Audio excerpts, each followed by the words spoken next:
Hello children, welcome you. You have to study electron transport system.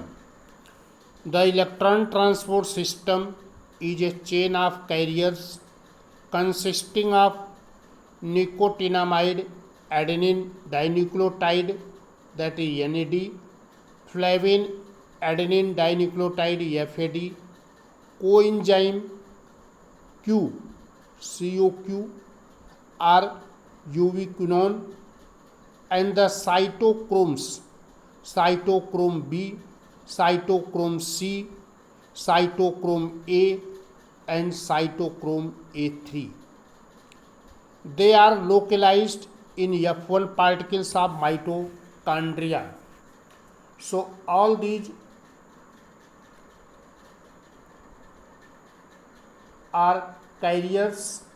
They are present in mitochondria. Electron flow from a higher to lower energy level. In each step, the energy level of electron is lowered and the energy difference is transformed into phosphate bond energy by the conversion of ADP to ATP, and hydrogen ions are released in the oxidation or reduced coenzyme Q, and this hydrogen ion ultimately combine with oxygen and produce water. The synthesis of ATP via electron flow through electron transport system with oxygen as the terminal electron acceptor is known as oxidative phosphorylation. Oxidative phosphorylation occurs in mitochondria,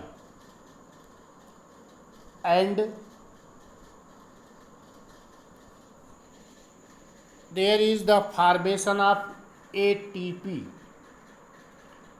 An electron pair originating from NADH yields 3 molecules of ATP and 1 molecule of an electron pair originating from FADH2 yields 2 molecules of ATP. ATP synthesis is brought about by ATP synthesizing enzyme complex.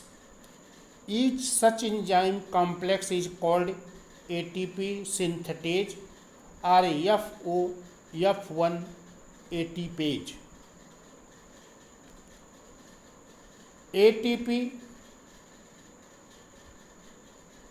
synthetase has two major components, F0 and F1.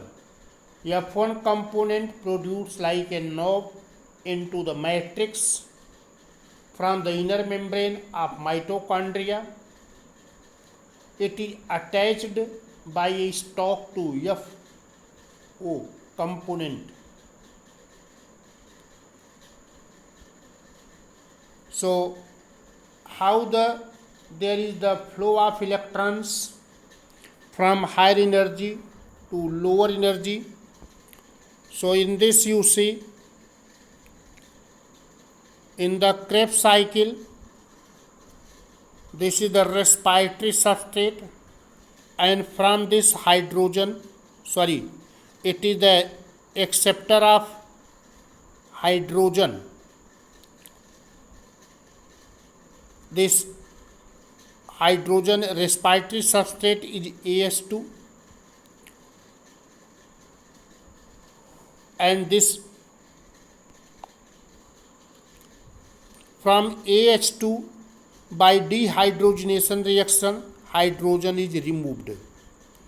So this hydrogen is accepted by nicotine adenine dinucleotide. Then it forms NADH plus H ion.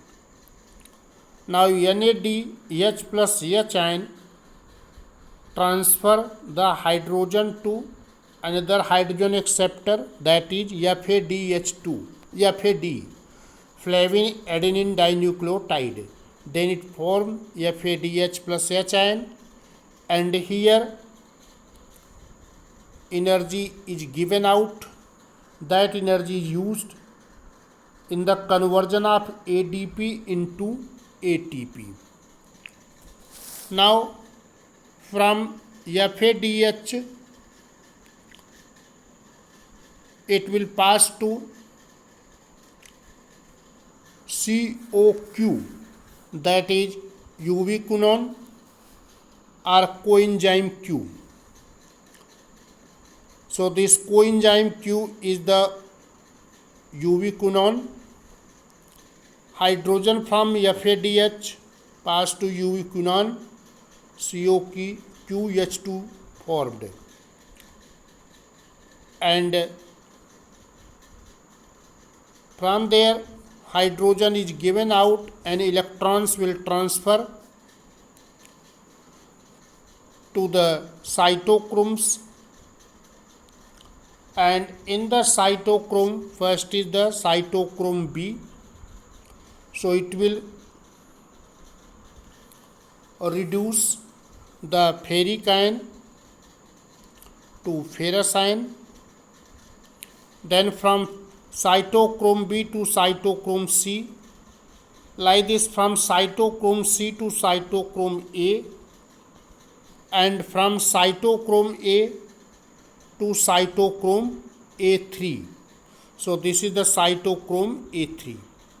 So these are the cytochrome.